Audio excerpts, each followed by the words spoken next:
Hello दोस्तों, नमस्कार। स्वागत है आपका। दोस्तों, अगर आप फायरमैन में नौकरी करना चाहते हैं तो स्वाभाविक सी बात है कि आपके मन में ऐसे सवाल ज़रूर उठ रहे होंगे कि ट्रेनिंग में कैसे क्या क्या होता है, कितने घंटे की ड्यूटी होती है, ट्रेनिंग और नौकरी में सैलरी कितनी मिलती है, प्रमोशन पर कौन सी पोस्ट मिलेगी, या फिर ड्यूटी के दौरान पढ़ाई करने का टाइम समय मिलेगा या फिर नहीं मिलेगा। तो ऐसे क्वेश्चन आपके मन में स्वाभाविक सी बात है बिल्कुल उठ रहे होंगे। तो दोस्तों, यूट्यूब चैनल में बहुत स्वागत करता हूँ, बहुत बहुत स्वागत करता हूँ। तो दोस्तों, इन सभी सवालों के जो एकदम सटीक और सही जानकारी मैं आपको इस वीडियो में देने वाला हूँ। दोस्तों, इस वीडियो में हम 5 पॉइंट पर बात करेंगे।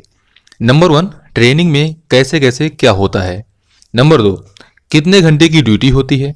नंबर 3, ट्रेनिंग और नौकरी के दौरान सैलरी कितनी मिलती है। नंबर 4, प्रमोशन पर कौन सी पोस्ट मिलेगी। और नंबर 5, जो सबसे इंपॉर्टेंट है, ड्यूटी के दौरान पढ़ाई करने का समय मिलेगा या फिर नहीं। तो चलिए पहले पॉइंट से शुरू करते हैं। जैसा कि पहला पॉइंट है, ट्रेनिंग में कैसे क्या क्या होता है। दोस्तों, फायरमैन पद पर सेलेक्ट होने के बाद आपको एक ऑनलाइन ज्वाइनिंग लेटर प्रोवाइड कराया जाएगा, जिसमें दिए हुए जनपद के मेन फायर स्टेशन पर आपको आमद करानी होगी।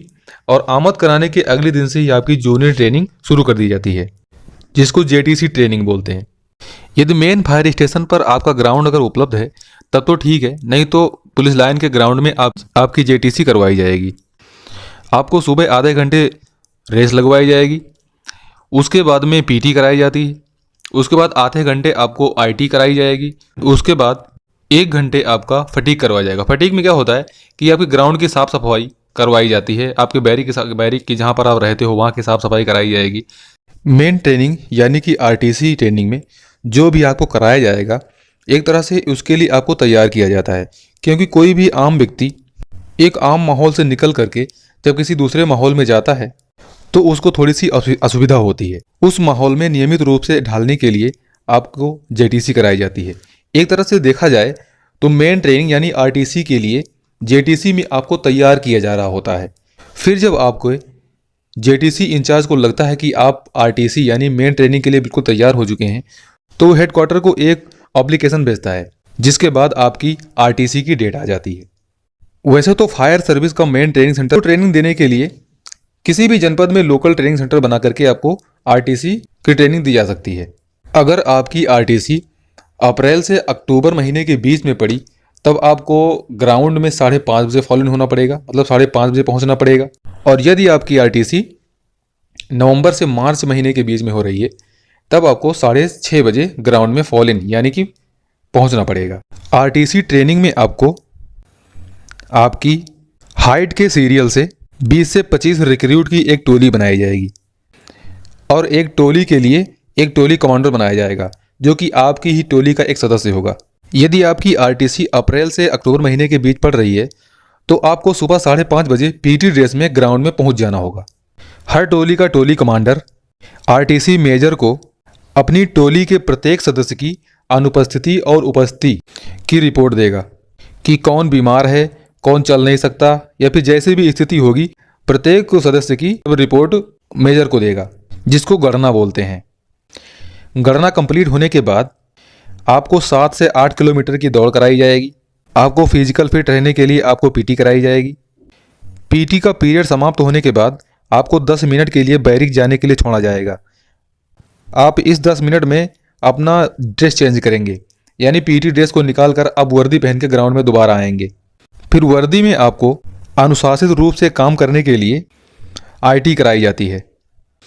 आईटी का मतलब आपने देखा होगा, लेफ्ट राइट चलते हैं, दाहिने मुड़ बाएं मुड़। जो भी आप 15 अगस्त और 26 जनवरी में देखते होंगे परेड होती है, बस उसी टाइप में एक आईटी कराई जाएगी आपको।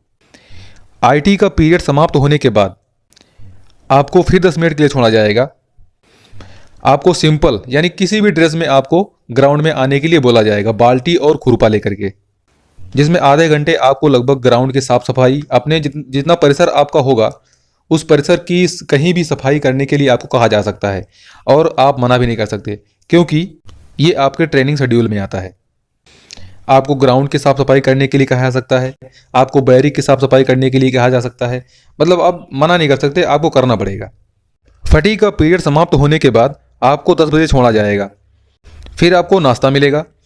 नाश्ते में आपको दलिया, चने, उबले हुए चने या फिर हलवा भी मिल सकता है। नाश्ता लेने के बाद आपको आधा या 1 घंटे का समय रेस्ट करने के लिए दिया जाएगा। फिर आपको 11 बजे क्लास में पहुंचना है, जहां पर आपको फायर सर्विस से संबंधित कानून या फिर फायर सर्विस से संबंधित अन्य किसी कार्य के मामले में आपको 2 घंटे पढ़ाया जाएगा। 1 बजे आपकी क्लास खत्म होगी। क्लास खत्म होने के बाद आपको मेस में खाना मिलेगा। मेस का मतलब जहां पर रिक्रूट या जवानों का खाना बनता है वह उसको हम मेस कहते हैं। खाना खाने के बाद आप 1 या 1.5 घंटे का रेस्ट लेंगे। रेस्ट लेने के बाद 3 बजे आपको फिर उसी रूटीन में ग्राउंड में पहुंचना है, जहां पर सुबह वाली प्रक्रिया दोबारा फिर दोहराई जाएगी। शाम को 6 बजे आप ग्राउंड से छूटोगे और आपको 1 घंटे का रेस्ट मिलेगा। 1 घंटे बाद आप 7 बजे फिर गणना में उपस्थित होगी। आपकी गणना हो जाएगी। गणना होने के बाद आपको मेस में दोबारा से खाना मिलेगा। खाना खाने के बाद आप रात भर के लिए फ्री हो। फिर आपको अगली सुबह 5:30 बजे ग्राउंड में फिर उपस्थित होना पड़ेगा। 6 महीने की आपकी आरटीसी होगी और प्रत्येक महीने में आपका टेस्ट लिया जाएगा। और आरटीसी के लास्ट में आपकी विभागीय परीक्षा होती है। जो भी आपको पढ़ाया गया, जो भी आपको सिखाया गया, उसकी लास्ट में परीक्षा होती है, जिसमें उत्तीर्ण होने के बाद ही आपको पोस्टिंग पर दोबारा भेजा जाएगा। यदि आप फेल होते हैं तो आपको 1 से 1.5 महीने फिर रोक लिया जाएगा, जिसके बाद आपको फिर ट्रेनिंग दी जाएगी। जब परीक्षा आप कंप्लीट कर लेंगे उसके बाद आपको पोस्टिंग पर भेज दिया जाएगा। ये तो बात हो गई ट्रेनिंग की। अब हम अगले पॉइंट की बात करते हैं। पॉइंट नंबर 2, ट्रेनिंग के बाद कितने घंटे की ड्यूटी देनी होती है। तो दोस्तों ये डिपेंड होता है फायर स्टेशन के स्टाफ पर। यदि स्टाफ फुल है तो आपको 24 घंटे में 6 घंटे की ड्यूटी देनी पड़ेगी, 3 घंटे दिन में और 3 घंटे रात में। यदि स्टाफ कम है तो मैक्सिमम 8 घंटे ड्यूटी हो जाएगी, यानी 24 घंटे में 8 घंटे ड्यूटी देनी पड़ेगी आपको, 4 घंटे दिन में और 4 घंटे रात में। इससे ज़्यादा ड्यूटी कोई नहीं है। और ड्यूटी में बेसिकली कुछ नहीं करना होता है। ऑफिस में एक वायरलेस सेट लगा होता है और आपके पास एक विभागीय फ़ोन होता है, जिसमें सिर्फ इस फायर सर्विस से संबंधित ही सूचना आपको नोट करनी होती है, बाकी कुछ नहीं है। ये बात हो गई ड्यूटी की। अब पॉइंट नंबर 3 की बात कर लेते हैं। ट्रेनिंग और नौकरी के दौरान सैलरी कितनी मिलती है। तो सैलरी के बारे में बता दें आपको, जिस दिन से भी आपकी आमद हो जाती है उस दिन से आपकी सैलरी बनना स्टार्ट हो जाती है और आपको फुल सैलरी मिलती है, चाहे ट्रेनिंग पर हो या फिर सर्विस या फिर ट्रेनिंग के बाद हो। लगभग 27 से 28 हज़ार के बीच में आपको सैलरी मिलना शुरू हो जाएगी और हर साल आपकी लगभग 2,000 रुपये सैलरी बढ़ती रहेगी। ये बात तो हो गई आपकी सैलरी की। अब पॉइंट नंबर 4 की बात कर लेते हैं। प्रमोशन पर कौन सी पोस्ट मिलेगी। तो दोस्तों यदि आप फायरमैन पद पर सेलेक्ट हुए हो तो प्रमोशन पर आपको अगली पोस्ट मिलेगी लीडिंग फायरमैन, जो कि सिविल पुलिस में जिसको हवलदार बोलते हैं, यानी हेड कांस्टेबल बोलते हैं। उसके बाद अगर आपका प्रमोशन होता है तो आप बनोगे FSSO, फायर स्टेशन सेकंड अफसर, जो कि सिविल पुलिस में जिसको सब इंस्पेक्टर बोलते हैं। इसके बाद यदि आपका प्रमोशन होता है तो आप बनोगे FSO, फायर स्टेशन अफसर, जिसको सिविल पुलिस में इंस्पेक्टर बोलते हैं, 3 स्टार इंस्पेक्टर। और इसके बाद भी अगर आपका प्रमोशन होता है तो आप बनोगे CFO, चीफ फायर ऑफिसर, जिसको सिविल पुलिस में CO बोलते हैं, क्षेत्राधिकारी। लेकिन एक फायरमैन मैक्सिमम FSO पोस्ट तक ही पहुंच पाता है। ये बात तो हो गई प्रमोशन की। अब पॉइंट नंबर 5 की बात कर लेते हैं कि ड्यूटी के दौरान क्या पढ़ाई करने का समय मिलेगा।